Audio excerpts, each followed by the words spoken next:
Alors bonjour, aujourd'hui ce que je me propose de faire avec vous, c'est vous montrer comment utiliser le wiki de la façon dont il est configuré maintenant.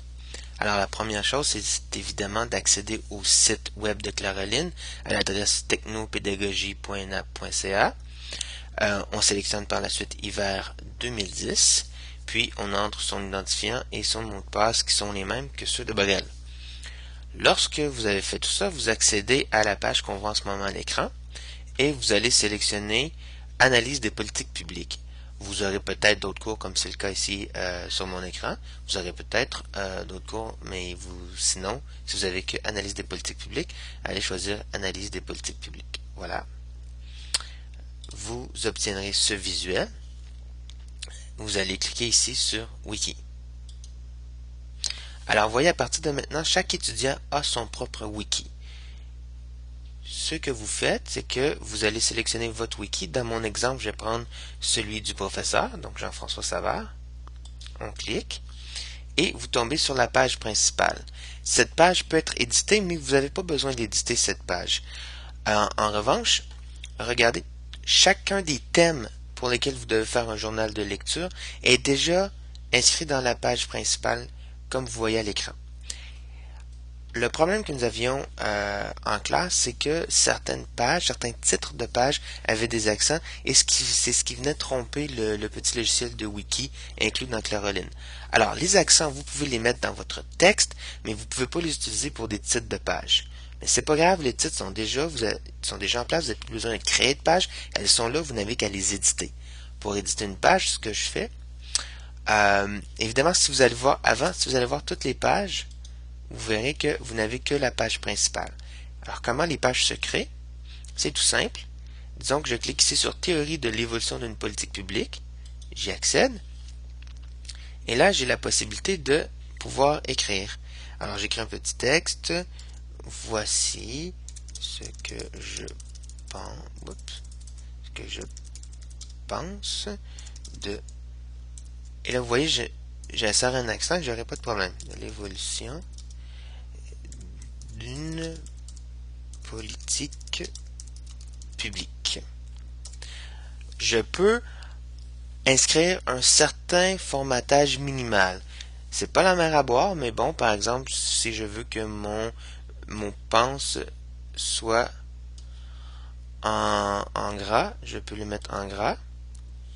Vous voyez ici dans l'édition, dans l'éditeur, on rajoute ces petits codes. Ce n'est pas grave. Vous verrez que dans l'aperçu, ça respectera ce que vous voulez. La même chose avec le formatage que vous voulez. La même chose aussi pour l'italique. Et le souligner, le barrer. Si vous avez à inclure des guillemets, je vous propose de mettre celles qui sont ici comme ça.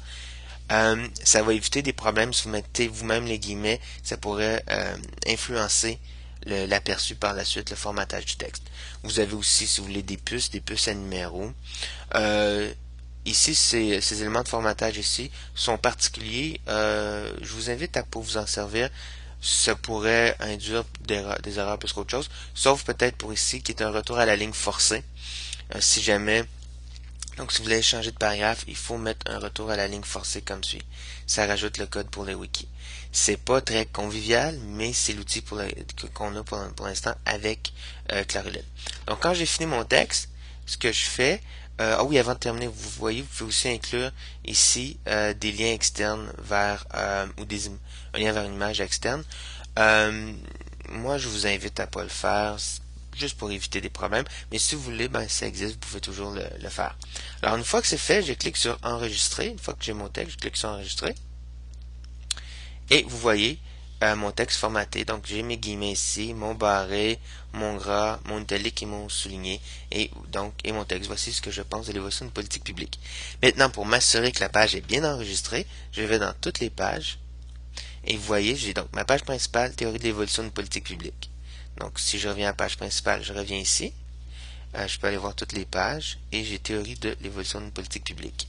Voilà, je reviens à ma page principale. Et si je veux, je peux en créer une nouvelle. Comme ça, les politiques sont soumises à de nombreux défis. Point. Retour. Voilà. Je sauvegarde. Enregistrer. Voilà, c'est fait. Si je revois toutes les pages, j'ai ma page principale, les défis des politiques publiques, théorie de l'évolution publique. Bon, elles sont pas dans l'ordre, sont dans un ordre décroissant, mais elles sont là, elles sont consultables, vous pouvez les rééditer.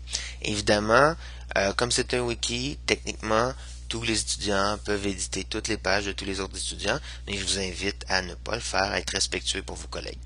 Alors voilà, c'est ce qui complète l'explication pour l'utilisation du wiki. Si vous avez des questions, je vous invite à m'écrire à mon adresse jean-françois sans cédille, .savard@nap.ca. Au revoir.